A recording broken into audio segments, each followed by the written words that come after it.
Hello, little learners. Welcome back to our Pre-K and TK classroom. My name is Miss Lara. I'm going to be your teacher, and I'm really excited about it today. Hello. Now, do you remember what we're learning about this week? That's right, feelings. Now remember, feelings are something that you feel in your body. If you feel sad, you might feel like your shoulders are hunched over and your face is droopy. If you're happy, you're smiling and your eyes are bright. Being able to talk about and identify feelings is important when you're in preschool. So that's what we're learning about. Let me add another magnet to my board and then I'll tell you about our day. So day 3, 1 on top, 2 on the bottom, 1 and 2 together make 3. Okay, so here's what we're going to do today. I have a book to read about a little girl who tries to build something and it does not go how she plans it, and she gets very angry. So we're going to talk about what to do when you get angry, and in our project place, I'm going to show you how to breathe like a dragon when you're angry. Ooh, that sounds fun. So get your toilet paper roll ready, green paper, and some tissue paper if you want to follow along. Let's start our day off though with our song of the week. Now I have one in English and one in Spanish all about feelings.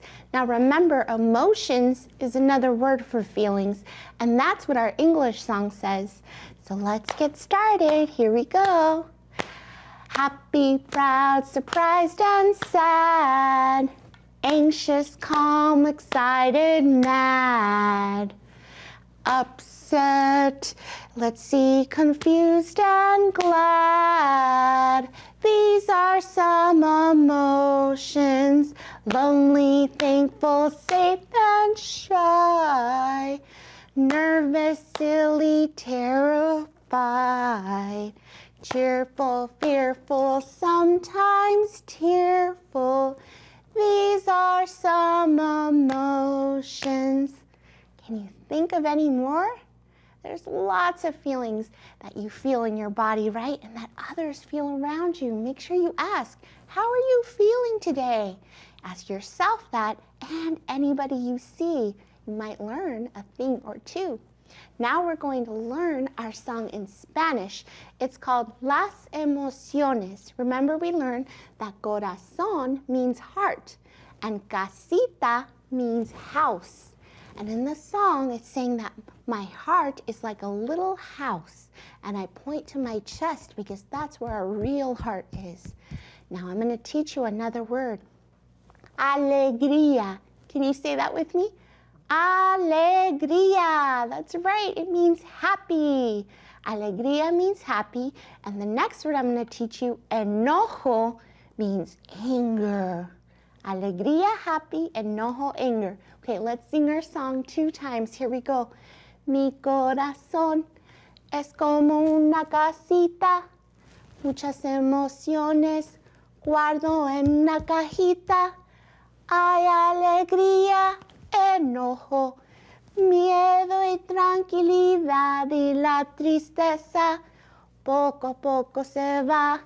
One more time. Mi corazón es como una casita, muchas emociones guardo en una cajita. Hay alegría, enojo, miedo y tranquilidad, y la tristeza poco a poco se va. I can't wait to teach you more words in Spanish. But right now, time to learn the ones that are in our book. So let's turn to our door and reveal our words.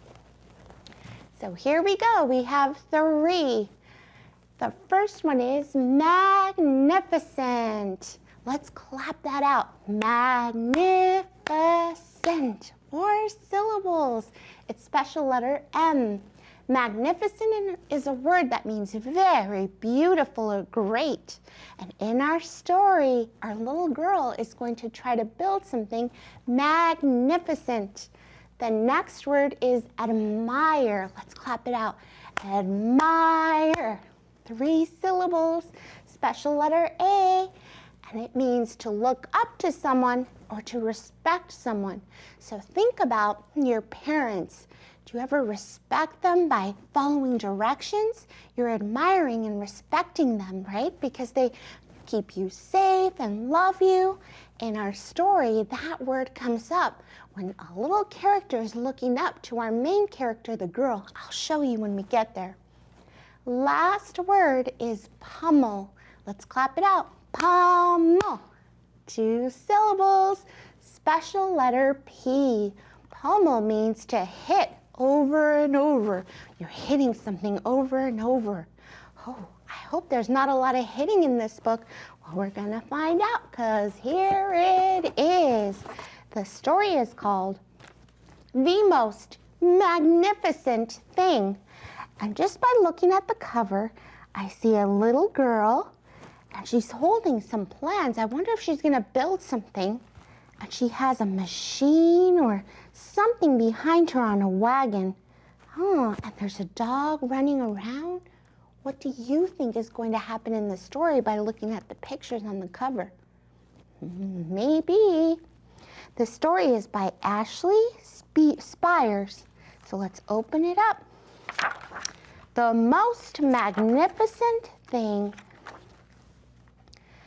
This is a regular girl and her best friend in the whole wide world. They do all kinds of things together. They race, they eat, they explore, they relax. So there's the little girl and her best friend, the dog. And there they are relaxing. You can't see, but the dog's paws are up in the air and its belly is showing. She makes things. He unmakes things. So there she made a sculpture with straw, and the dog just ran through and grabbed a straw, and there went the sculpture. One day, the girl has a wonderful idea. She is going to make the most magnificent thing. I wonder what she's going to make. She knows just how it'll look. She knows just how it will work. All she has to do is make it, and she makes things all the time. Easy peasy, lemon squeezy. First, she hires an assistant. There's the dog, and he has a bow tie. The little girl, I imagine, is saying, "What are your qualifications to be an assistant?" And the dog, "Woof, woof, woof." Very official. Next, they gather their supplies. They set up somewhere out of the way and get to work. So there they are, setting up as people walk by. I have a feeling these people are going to be important later in the story.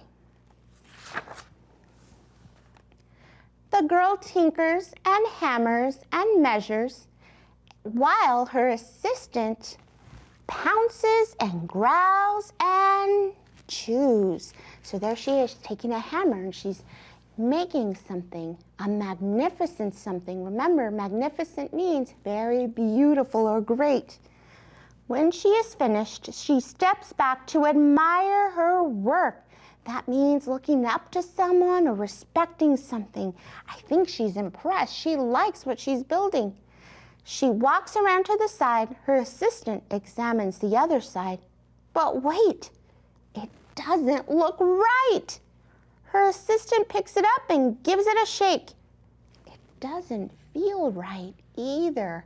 So there's a problem. She spent all this time planning out and building only for it not to come out how she was expecting.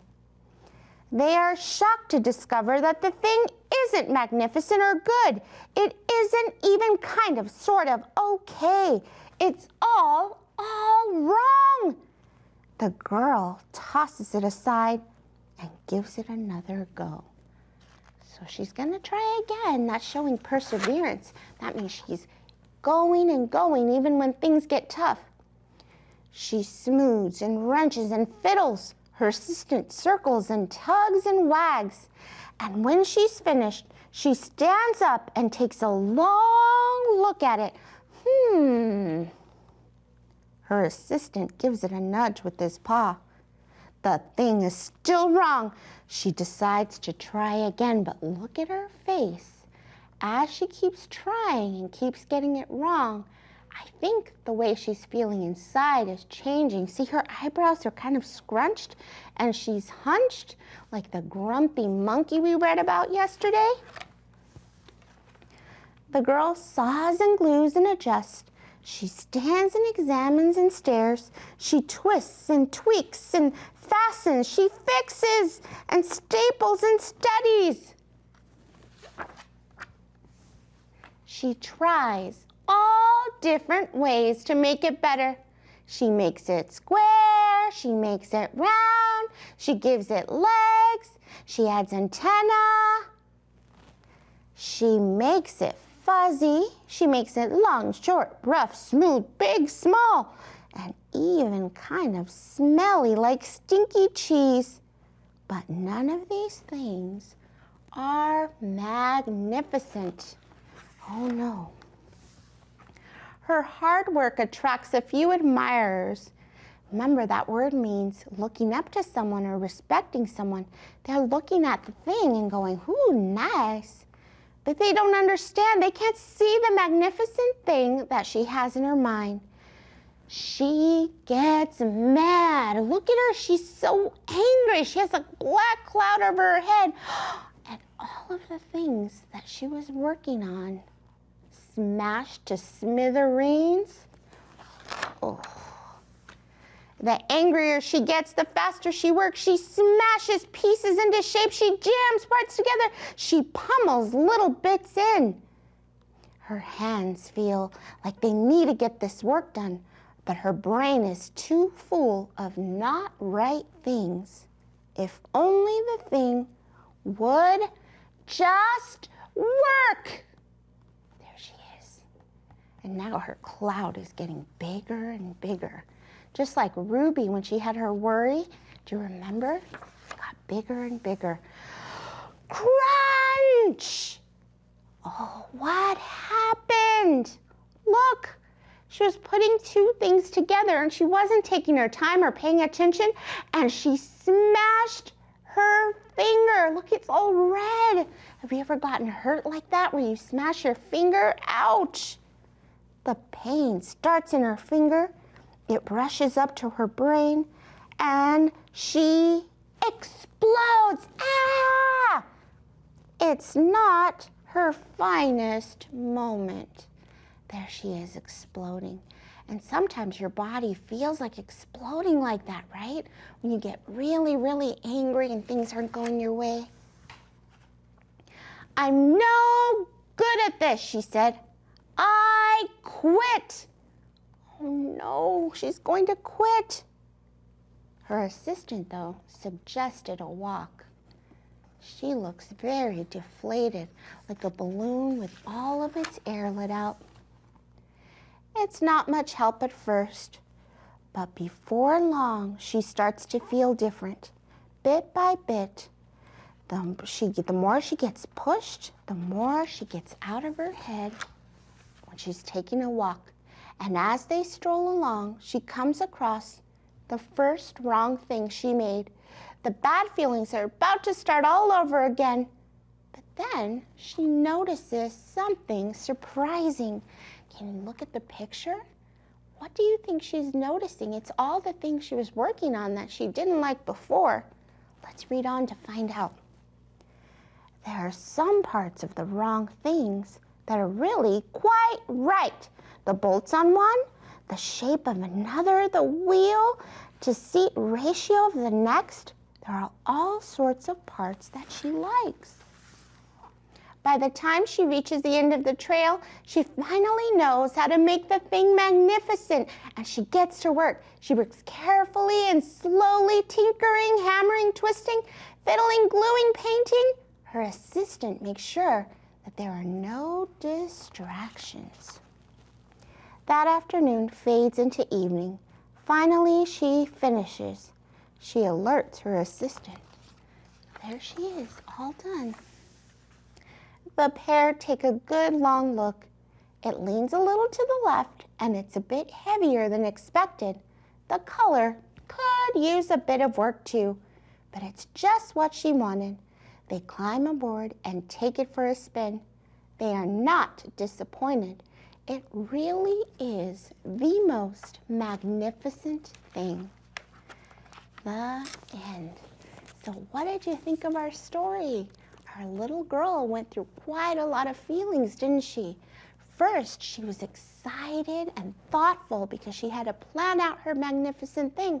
And then, when she was making it, frustrated, anger. And at the end, she felt better again. We can feel all those things all in one day. Now, I wanted to talk to you a little bit about a strong feeling and what to do when you feel it, and that's anger. Just like our little girl, when she hit her finger and things weren't going right, she was mad. And there are some rules to being mad. That's right. It's okay to feel any kind of feeling, but there are rules. So when I'm angry, these are the things that you shouldn't do. Boo! Not good. The first one is, don't hurt yourself or others. So sometimes we get really mad, especially like if you want a toy and someone else is playing with it, you're gonna wanna snatch it.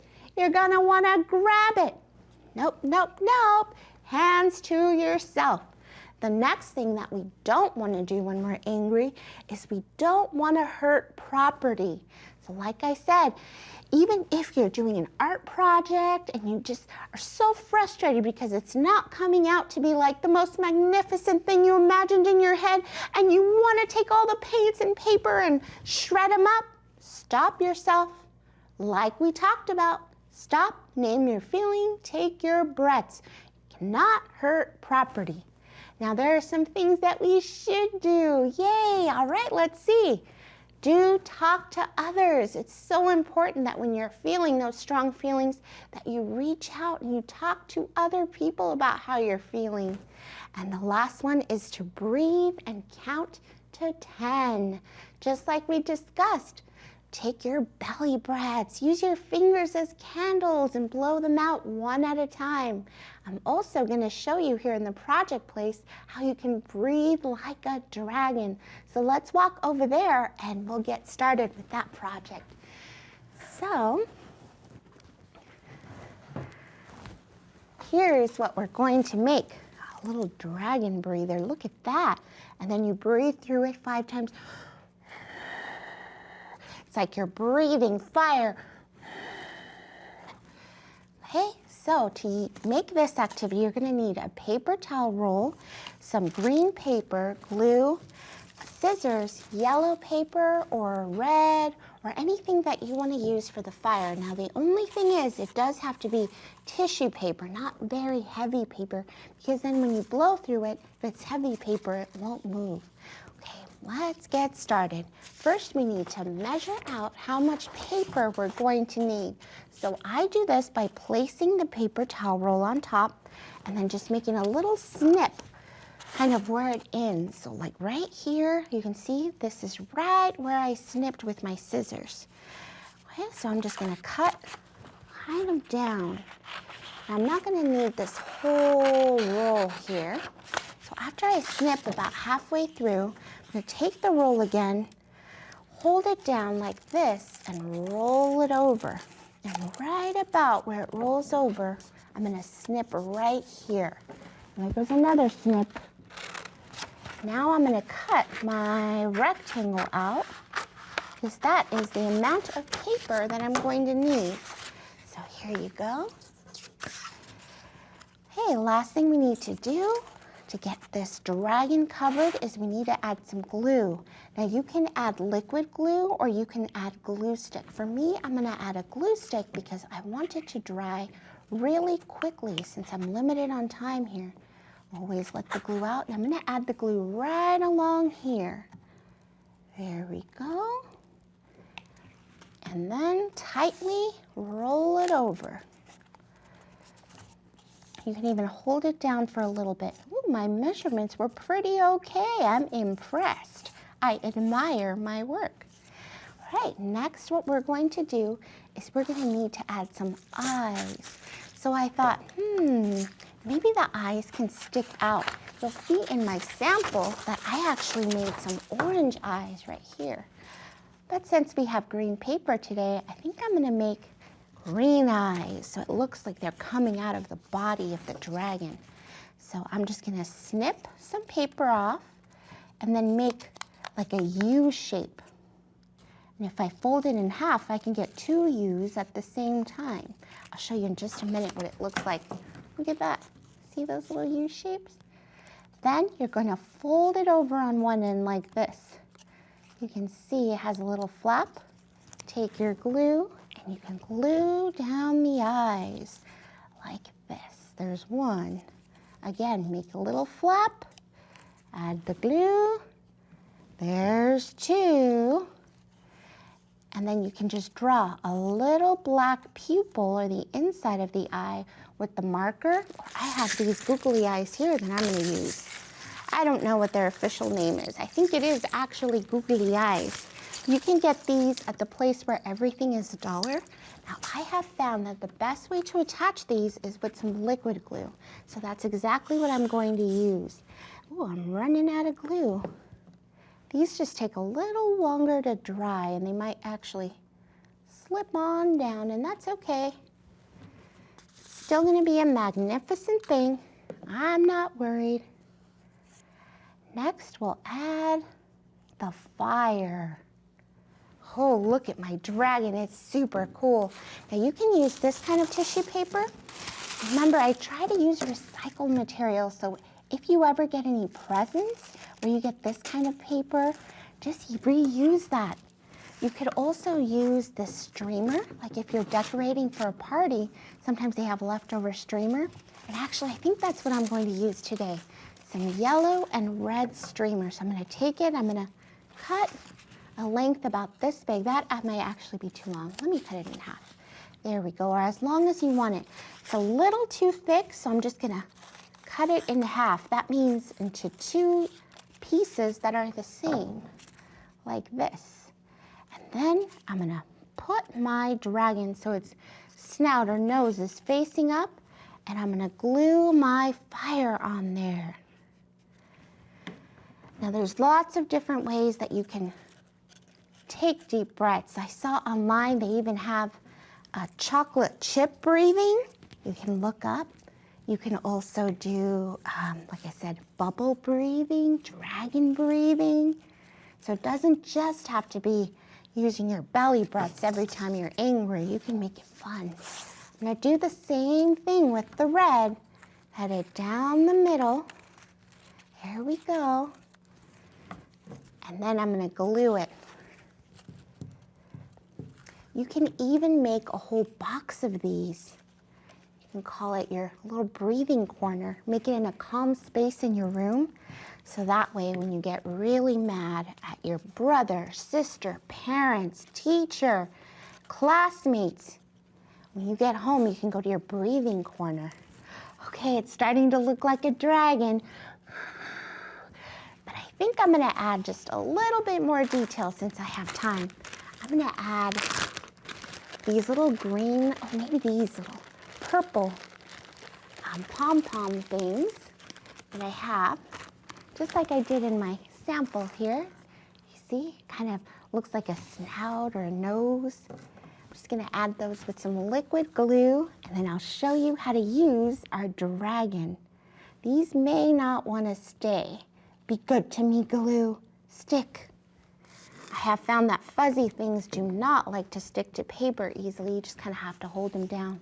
But look, it's being good to me. It knows to listen. So this is what my dragon's looking like. I'll show you how to use it. So let's say you're really, really angry and just having a bad day. Go and get your dragon breather. You're gonna stop. You're going to name your feeling, and you're going to blow in through and take 5 big dragon breaths. Are you ready? Count with me. 1. It makes a sound. 2. 3. 4. 5.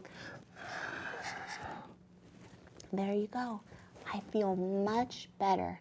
You can even take this to an adult when they're having a bad day. Say, try some dragon breaths. It helps me.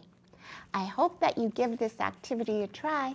And if you do, let me know how it goes. Until next time, Miss Laura sends you a big squeeze, a big smooch. Mwah. Reminds you to read, to play, and to use your imagination every day. Goodbye.